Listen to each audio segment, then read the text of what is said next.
啊，维诺！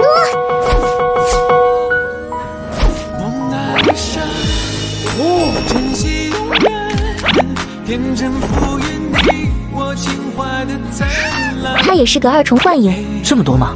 是的，我能看到的都有这么多了，恐怕真实数量只多不少。待会车上的时候，我们靠在一起吧。如果有危险，你就切换神龙骑士，用我的力量斩杀他们吧。听闻此话，苏晨愣了一会儿。先不说龙洛儿居然会主动要求靠一块，他居然能允许自己借用他的力量，看来当下的情况确实不容乐观。好可惜啊，这么漂亮的妹子就要被杀了。呵，我记得之前某人说我天下第一可爱呢。当然啦，谁都没有我老婆大人可爱。那我怎么感觉你看刚刚那你的眼神都变了，还拍照了？其实长得漂亮是一方面，我总感觉她身上有什么东西在。呵，你倒不如说她是守护者天职呢，天生自带吸引别人目光的效果。苏晨看着手中若有若无的力量，也是疑惑万分。那个女人是神明吗？正当苏晨和龙洛儿拌嘴时，完全没注意到这名衣装华丽的女子朝着苏晨和龙洛儿的方向意味深长地看了一眼，嘴角微微上扬，露出一副绝美但又诡异的笑容。片刻后，随着最后一名旅行者的到来，这辆通往羽翼市的班车中，元神。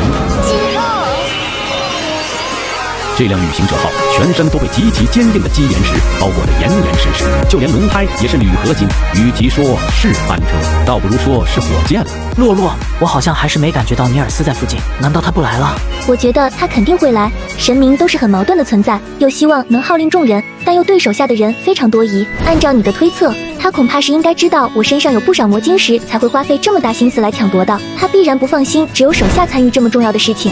这得有多闲啊！要是我的话，肯定就坐在家里用对讲机指挥别人做事。神明之间的博弈可没你想的那么简单，神格既然能被剥夺，自然可以抢夺别人的神格。其实我不觉得尼尔斯会甘心依靠那些魔晶石的灵力做个伪神，倒是觉得他肯定想借助大量的魔晶石达成某种目的。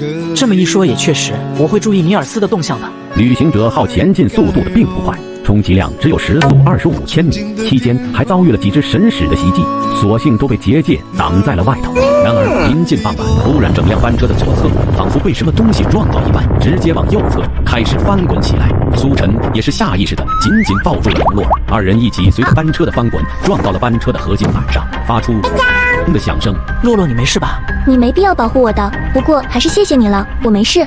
发生了什么？苏晨又感觉到那股燥热的感觉袭来，力量开始逐渐攀升，全身仿佛要炸开一般。不用想也知道，神明来袭了。小蔡，你确定吗？是的，有报告显示，位于昆河市正东方出现了王者级的神使，其原身可能是羽翼市曾经的第一高手张无涯。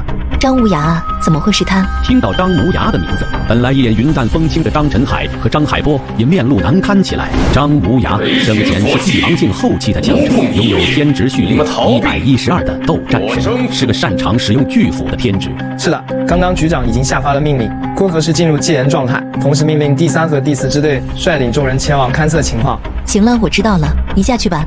头疼呢，我是最不想面对张无涯了。怎么办？要请产假吗？你能不能有点上进心啊？你再这样下去，怕是这辈子都找不到老婆了。说的好像参加这次艰难的任务就能娶到老婆一样。你不是当时很嚣张地说不想借助大数据婚配系统找到真爱吗？结果呢？10年了，你除了我以外，恐怕就没认识一个女的吧？别提了，我这不已经登记了吗？还有哪个女人会在30多、40多岁才登记啊？难道你还想着以你40岁的年纪匹配到16岁的高中女生吗？她都可以喊你爹了。别说了，我错了还不行吗？好了好了，你们俩都消停会，现在赶紧去地下室集合吧。等会再跟你好好算账。画面回到苏晨这边，只见车厢内的所有二重幻影脸上都展露出一副不知所措的表情，显然班车被袭击并不在他们的计划之中。苏晨小心，冲击又来了。龙洛儿说着的同时，为自己和苏晨展开了漂浮魔法，这样无论班车如何翻滚，至少都不会因为撞到合金板而受伤。洛洛，这次来袭的神明似乎不是尼尔斯，我没有像之前见到那般厌恶的感觉。事情真的是大大超乎预料了，我们得先离开车厢。我知道了。眼前的一幕让二人震撼万分，只见一名手握巨斧的男子正在不断进攻着那辆几乎都是二重幻影的班车，他表情狰狞，全身的肉已经腐烂的发黑，面部已经有一半因为腐烂而露出了白骨，显得极为可怕。而在他身后几十米处站着一位身穿青色道袍，脸上贴着符咒，看上去连1.6米都不到的道士。龙洛儿看着这个道士，神情严肃。我听到了催更的回响。